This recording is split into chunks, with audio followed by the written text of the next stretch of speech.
नमस्कार, SBT news में आपका स्वागत है और मैं हूं आपके साथ दिव्यांशी गौड़। पेश है 12 सितंबर 2025 शुक्रवार शाम 7:15 बजे राजस्थान की 15 बड़ी खबरें।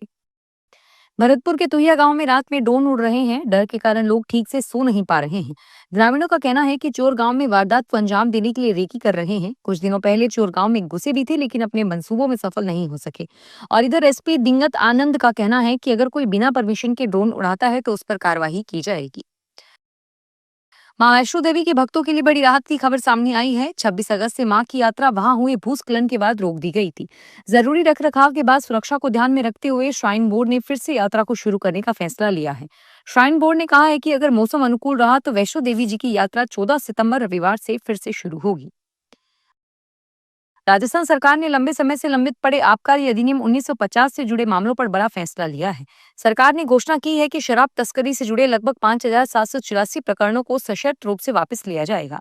गृह विभाग ने शुक्रवार को इस संबंध में आदेश जारी कर दिए हैं। गृह विभाग की विधि सचिव रवि शर्मा द्वारा जारी आदेश में कहा गया कि वित्त विभाग की संस्तुति पर सरकार ने यह निर्णय लिया है।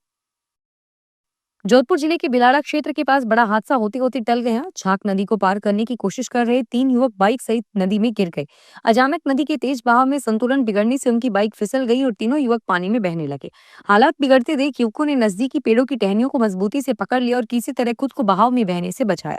घटना की सूचना मिलते पर ही मौके पर ग्रामीण बड़ी संख्या में पहुंचे और सभी को सुरक्षित बाहर निकालने में सफलता पाई। सुप्रीम कोर्ट ने अपनी हाई सिक्योरिटी जोन घोषित किए गए मुख्य परिसर में फोटोग्राफी और वीडियोग्राफी बनाने पर बैन लगा दिया है। इस सर्कुलर के मुताबिक कम सुरक्षा वाले लॉन एरिया में ही इंटरव्यू और लाइव टेलीकास्ट कर सकेंगे। अगर मीडिया कर्मी दिशा निर्देशों का उल्लंघन करते हैं तो सुप्रीम कोर्ट की हाई सिक्योरिटी एरिया में उनकी एंट्री 1 महीने के लिए बैन की जा सकती है। राजस्थान के मौसम में हर रोज उतार चढ़ाव का दौर देखा जा रहा है। आज 12 सितंबर को राजस्थान के मौसम में साफ रहेगा। 13 से 15 सितंबर के बीच पूर्वी राजस्थान के कुछ हिस्सों में आकाशीय बिजली गिरने का येलो अलर्ट जारी है। मौसम विभाग ने जानकारी दी है कि 17 सितंबर से मानसून एक बार फिर एक्टिव होगा और उदयपुर और कोटा संभाग में बारिश का नया दौर शुरू होने की संभावना है। धौलपुर नगर परिषद में ठेकेदार से 3 लाख रुपए की रिश्वत मामले में एसीबी ने एएन प्रिया झा समेत 5 लोगों को गिरफ्तार किया है। और वहीं नगर परिषद कमिश्नर अशोक शर्मा को 12 घंटे तक पूछताछ के बाद गुरुवार रात 3 बजे छोड़ दिया गया। एसीबी के अतिरिक्त पुलिस अधीक्षक भरतपुर अमित सिंह ने बताया कि मामले में कमिश्नर की संदिग्ध भूमिका को देखते हुए पूछताछ की गई थी और उनसे गुरुवार दोपहर 3 से रात 3 बजे तक पूछताछ हुई। राजस्थान का बहुचर्चित भंवरी देवी प्रकरण एक बार फिर चर्चा में आ गया है। भंवरी देवी कांड को 23 साल बीत चुके हैं। गाहे बगाहे अचानक इस मुद्दे पर चर्चा हो जाती है, पर अचानक हाईकोर्ट के आदेश के बाद भंवरी देवी फिर सुर्खियों में आ गई है। हुआ यह कि जोधपुर हाईकोर्ट ने 21 माह पहले ही भंवरी देवी के बेटे और बेटियों को पेंशन देने का आदेश जारी किया था। इतना वक्त बीत जाने के बाद अभी तक पेंशन चालू नहीं की गई। इस पर हाईकोर्ट में एक अवमानना याचिका पेश की गई। आज के आधुनिक दौर में साइबर अपराधों ने भी तेजी से पांव पसारे हैं। बैंक खातों से बैंक पैसों की चोरी, पहचान की ठगी और ऑनलाइन धोखाधड़ी जैसे अपराध आम हो रहे हैं। शिक्षा विभाग ने ऐसे में बड़ा कदम उठाते हुए अब स्कूली पाठ्यक्रम में साइबर सुरक्षा को अनिवार्य रूप से शामिल किया जाएगा। शिक्षा निर्देशक सीताराम जाट ने बताया कि शिक्षा विभाग का मानना है कि अगर विद्यार्थी कम उम्र से साइबर अपराधों की बारीकियों और उनसे बचाव के उपायों को समझेंगे तो वे सुरक्षित रहेंगे और समाज के अन्य लोगों को भी जागरूक कर सकेंगे। Rajasthan state industrial development and investment corporation limited शुक्रवार से भूमि आवंटन का 5वां चरण शुरू करने जा रहा है। यह आवंटन राइजिंग राजस्थान निवेश शिखर सम्मेलन के दौरान हुए एमओयू धारकों के लिए हो। इस बार भी हाल ही में शुरू की गई अविकसित भूमि योजना को निवेशकों के लिए आकर्षक बनाया गया है। नवीनतम चरण में राज्य भर के 79 औद्योगिक क्षेत्रों में करीब 7,000 प्लांट उपलब्ध कराए जाएंगे और इससे पहले हुए 4 चरणों में रीको में 709 प्लांट बेचे, जिसका क्षेत्रफल 289 हेक्टेयर था और इससे 1,792 करोड़ रुपए का राजस्व अर्जित किया गया।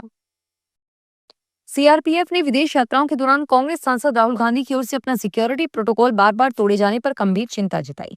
सीआरपीएफ ने कहा कि सुरक्षा से खिलवाड़ उन्हें गंभीर खतरे में डाल सकता है। सीआरपीएफ की ओर से इसके लिए उनकी इटली, वियतनाम और मलेशिया जैसे देशों की यात्राओं का हवाला भी दिया गया है। दरअसल येलो बुक प्रोटोकॉल के तहत वीवीआईपी को अपनी मूवमेंट की जानकारी सुरक्षा एजेंसियों को पहले से देनी होगी, लेकिन आरोप है कि राहुल लगातार इसे नजरअंदाज कर रहे हैं। मॉरिशस के पीएम नवीन चंद्र रामगुलाम ने पत्नी के साथ आज शुक्रवार को वाराणसी में बाबा विश्वनाथ के दर्शन किए। करीब आधे घंटे तक बाबा के दरबार में रहे और काशी से सुबह 10:35 पर अयोध्या के लिए निकले।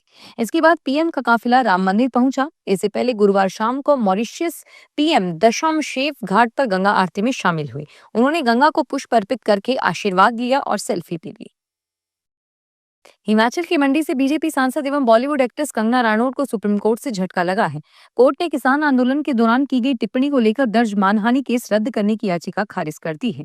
सुप्रीम कोर्ट के जस्टिस विक्रम नाथ ने कंगना की दलीलों को सुनने के बाद कहा कि आपके ट्वीट को केवल रीट्वीट नहीं कहा जा सकता, इसमें उसमें मसाला जुड़ा है। इसका क्या मतलब है और इसकी एक्सप्लेनेशन ट्रायल कोर्ट ही करेगा, यह सफाई आप वहीं दीजिएगा। श्रीगंगानगर जिले के लालगंज पुलिस थाना क्षेत्र के गांव पन्नीवाली में रहने वाला एक परिवार घर में सोता रहा और अज्ञात चोर घर से 25 लाख रुपए से अधिक का सोना, लाखों रुपए की चांदी व हजारों रुपए की नकदी चोरी करके ले गए। पुलिस के अनुसार गांव पन्नीवाला के वार्ड नंबर 4 में रहने वाले सुरेंद्र शर्मा ने रिपोर्ट दी कि 10 सितंबर को मैं और मेरे परिवार के सदस्य घर में सो रहे थे। रात करीब 12 बजे के बाद अज्ञात चोर घर में घुसे और कमरे में रखी 2 छोटी संदूक चुरा कर ले गए। टूटी हुई संदूक चक 12 एमपीएस खेत में अगले दिन सुबह मिले। इस बार दीपावली से पहले ही ड्राई फ्रूट से बनी मिठाइयां महंगी हो गई है। खासकर काजू बादाम कतली के दाम 50 से 70 रुपए तक बढ़ गए हैं। इसका कारण विभिन्न रॉ मटेरियल का महंगा होना बताया जा रहा है। जानकारी के अनुसार चांदी के रेट में इस वर्ष बेतहाशा वृद्धि हुई है और इसका असर चांदी की वरक पर पड़ा है। काजू बादाम कतली में वरक का उपयोग होता है और चांदी वरक का बंडल पहले 5,500 का आता था, जो अब 9,000 का हो गया है। एक बंडल में 1500 पीस वर्क होता है। फिलहाल इस बुलेटिन में इतना ही और फिर हाजिर होंगे तमाम बड़ी खबरों के साथ। धन्यवाद।